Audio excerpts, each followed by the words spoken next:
1 জুলাই সোমবার কোটা বাতিলের পরিপত্র পুনর্বহালের দাবিতে ছাত্র সমাবেশ ও বিক্ষোভ অনুষ্ঠিত হয় ঢাকা বিশ্ববিদ্যালয় সহ দেশের বিভিন্ন বিশ্ববিদ্যালয়ে। ঢাকা বিশ্ববিদ্যালয়ে অনুষ্ঠিত সমাবেশে 4 জুলাইয়ের মধ্যে দাবির বিষয়ে চূড়ান্ত সুরাহার আহ্বান জানানো হয়। এ সময় শিক্ষার্থীদের পক্ষ থেকে 3 দিনের কর্মসূচি ঘোষণা করা হয়।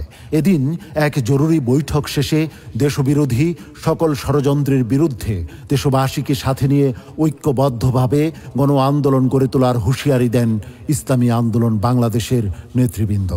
ঢাকা বিশ্ববিদ্যালয় সহ অন্যান্য বিশ্ববিদ্যালয়ের শিক্ষার্থীদের বিক্ষোভ কর্মসূচি বাস্তবায়ন করতে সবগুলো পাবলিক বিশ্ববিদ্যালয়ে ইসলামী ছাত্র আন্দোলন বাংলাদেশের নেতাকর্মীদের সাথে সমন্বয় চালিয়ে যান ইসলামী ছাত্র আন্দোলন বাংলাদেশের কেন্দ্রীয় পাবলিক বিশ্ববিদ্যালয় সম্পাদক খায়রুল আহসান মারজান। শিক্ষার্থীদের যৌক্তিক অধিকার আদায়ে সকল বিশ্ববিদ্যালয়ে আন্দোলনের সাথে সক্রিয় থাকে ইসলামী ছাত্র আন্দোলন বাংলাদেশের নেতাকর্মীরা।